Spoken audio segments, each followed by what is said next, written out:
ba? Hindi na mananakaw to. Subukan mong dalhin yan sa Green Hills. Sabi, pa-repair naman, Manong, walang signal, di ba? Sabihin mo, repair mo, huwag mo iwan yan. Makakala akin yan. Di ba?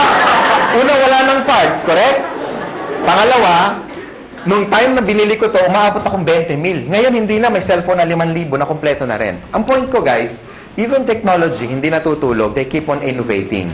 That's why nung tinayo namin to, hindi pwede kami kumuha ng products na decide or design or research more than 10 years ago. Tama ba? Baka hindi na siya effective today. Because for the past 10 years, lumabas yung bird's flu. Lumabas yung mga infection na airborne. Lumabas yung bacteria na nagko-communicate na. Di ba pati bacteria nag-uusap na eh. Nasaan ka? Ingro. Di ba nasaan ka? Nasa tenga somewhere in the ear. O, di ba?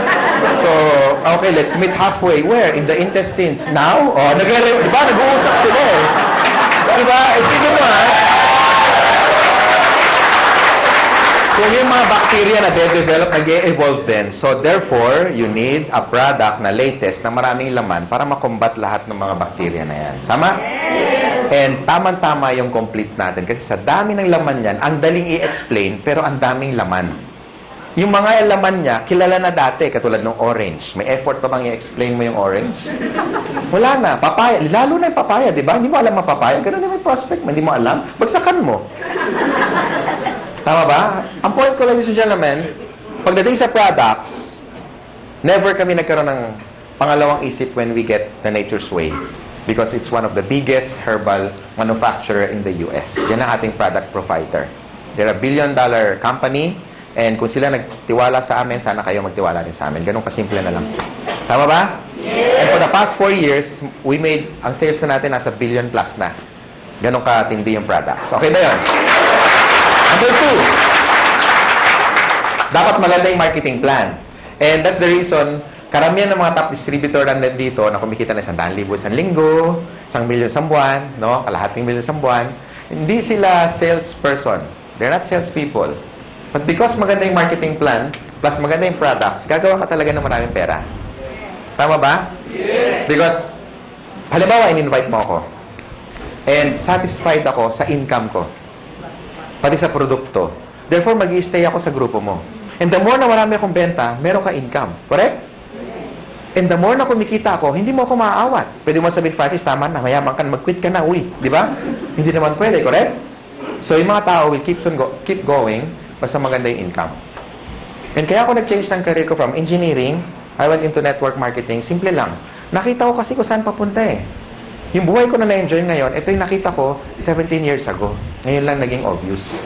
Kaya stick to your dreams, ladies and gentlemen. This is very important. Importante kung may dreams ka, importante may opportunities. Kasi ang dami natin kilalang mga tao, di ba? Ang gagaling sa klase, top 10, minsan din lister pa, talagang walang absent. Minsan yung salamin talagang halos ang kapal na, no? Talagang walang ginawa kundi mag-aral. Talagang top 10 sa class. Pero bakit pagka-graduate, after magkaroon ng job, 30 years later, some of them are broke, they're not happy, sometimes jobless, minsan wala, hindi man lang kumita ng unang milyon niya sa buhay. Why? Because hindi siya financially educated. And tonight, ladies and gentlemen, ang tinuturo namin sa inyo, how to become a businessman. Hindi para mag-member dito, bebenta, hindi. Tinuturo namin kayo maging negosyante. Tama ba? And with our marketing plan, kung titignan mo, ay grabe, nakadesign talaga to isa pro-distributor marketing plan. Kumbaga, ang effort mo 1 beses, 3 beses kang babayaran. Kaya yung mga na kumikita ng malalaki in global, ito yung dapat nilang kitain in one lifetime. Kinikita lang nila minsan in 1 year. Some of them already made more than 30 million in just a matter of 4 years. So, i-divide mo ng 4 years yun, almost 10 million a year, correct? And 10 million, hindi pa nga natin kikitain yun kung empleyado ka in one lifetime. Tama ba? So, ang marketing plan is very important kasi ang tinitipid mo rito hindi pera. Ang tinitipid mo rito yung tinatawag na oras. That's why I love doing this business because engineering ako before. And nakinumpute ko na yung sweldo ko, kung anong magkano yung savings ko, tsaka magkano yung kikitain ko for the next one lifetime. And na-compute ko, wala pang 4 na milyon. Kasi 7 mil lang ang sweldo ko isang buwan. Eh, gulong lang yun na sports car ko. Tama ba? so excited. Kung sino man nag-design ng concept na ganito, more than ilang years na, and we really embrace it. Kasi sa totoo lang, sabi ng mentor ko, and I even had a book na nakalagay doon, why work for 40 years and make all the money that you should be making for the next 40 years when you can only cut it down for the next 5 years? Tama ba? And ladies and gentlemen, you're still in the pioneer stage. Bakit? 4 na taon pa lang ang AIM Global. Ang dami na resulta. Parang langgam. Kung nasaan matamis, doon maraming langgam. Kaya pansinin nyo, kung saan maraming tao, ibig sabihin may maganda opportunity dito. Maraming tao, hindi kami napabawasan. Nahiya na kami, kaya kami nag-extend. Kasi baka umabot tayo, baka ladating yung panahon, pati kisame, may tao. Diyan ka lang, 2 oras lang to. Imagine mo, nakakapit siya. Nakakahiya, di ba? Next, and last, of course, we have what we call the business system. Sa halagang 7,980, kasama na yung buong business system, sinasama mo na.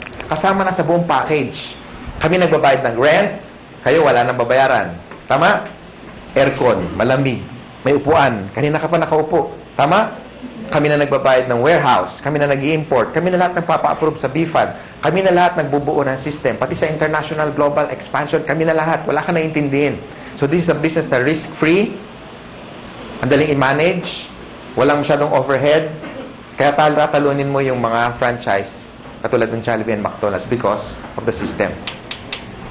If you want to make more money and become wealthy, they have 2 choices lang. Pwede kang magkaroon ng franchise like Jollibee. If you have 30 million, go for it. Pero kung wala kang pera, how can you be wealthy? So you have one choice. Join AIM Global. Yung nangyari sa amin, hindi yung tsamba. Kasi marami kami. Kung isa lang yumaman, pwede mo sabihin, tsamba lang yan. Wani na bluman. Palagay ko may nunal yan sa likod. Di ba? Pero ang dami namin eh. Tama? Ang dami namin. Ang dami namin. So hindi siya tsamba. Gawa na yung tinatawag na system. Pansinin niyo yung Jollibee, bakit ang tao tumataya ng 30 million? Kasi ang franchise, 1.2. 28 million yung building, lahat-lahat, pati yung gamit, aabutin ka ng 28 million. Okay? Bakit ang tao tumataya doon? Sa tingin mo dahil sa lasa ng spaghetti? Hindi. It's because ang binibili niya, kompleto na. Hindi niya naiisipin kung ano yung menu. Correct? Pansinin niyo yung Jollibee, lahat standard. Number 1, pricing. Yung manok, pareho, pati kulay, pati timbang. Lahat tayo nag-wish ng changes. Gusto natin ng pagbabago. In terms of health, in terms of wealth, in terms of money, in terms of what? Career. Ladies and gentlemen, malay mo ito na yung break na hinahanap mo. Hindi natin masabi. Kung marami ka lang sinubok na network marketing company, o marami na nag-entice sa'yo, marami na nag-invite, ngayong gabi, yakapin mo yung sponsor mo. Especially nag-invite sa inyo. Sabi mo sa kanya, salamat. Pwede ba sabihin nyo ngayon? Salamat. Salamat at in-invite mo kami in one of the best opportunity in the world.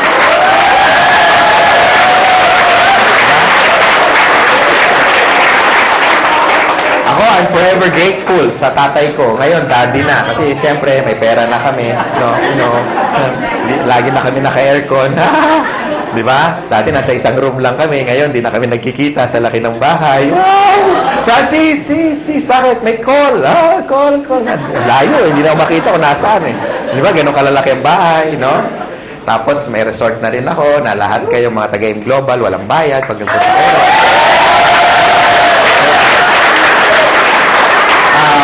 Walang bayad kasi magdo-donate ka lang. 1,000 per head. Then, naka-design talaga yun for a team building resort.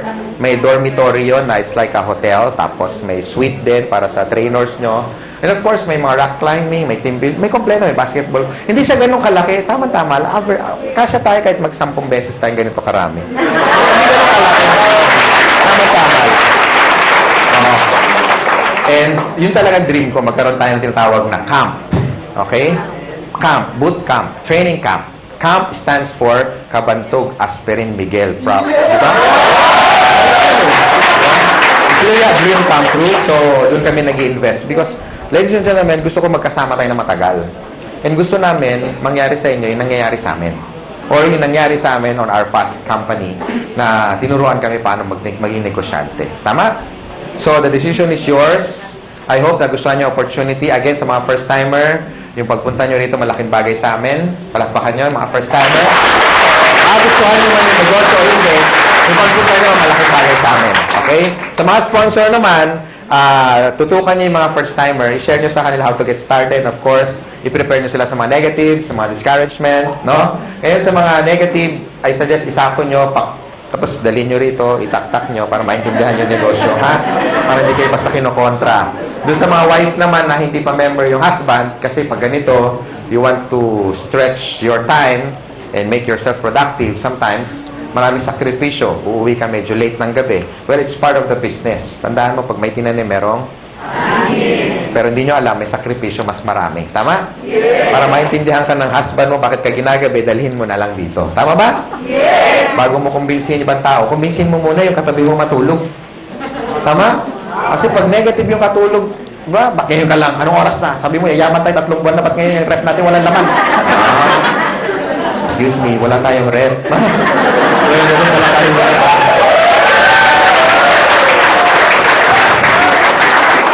So, bakit wala tayong kuryente? Haler, 8 years na tayong walang kuryente. So, yun. Sa mga upline naman, sa mga first timer, huwag niyo muna hanapan ng resulta yung upline nyo, especially kung bago pa siya. Ha? Siyempre, kung sasali lang niya kahapon, wala pang kotse yan. Siyempre, baka, kasi na kotse mo, di ba? Ka-join lang eh, di ba? So, pag yung upline nyo bago pa, move to the next upline para matulungan kayo at sagot yung mga tanong ninyo. Tama? Yes. So, palagay ko, yun lang sharing ko. Thank you. I'm the finance director of this company. Maraming salamat sa inyo. Be a blessing to others. Ha? Thank you.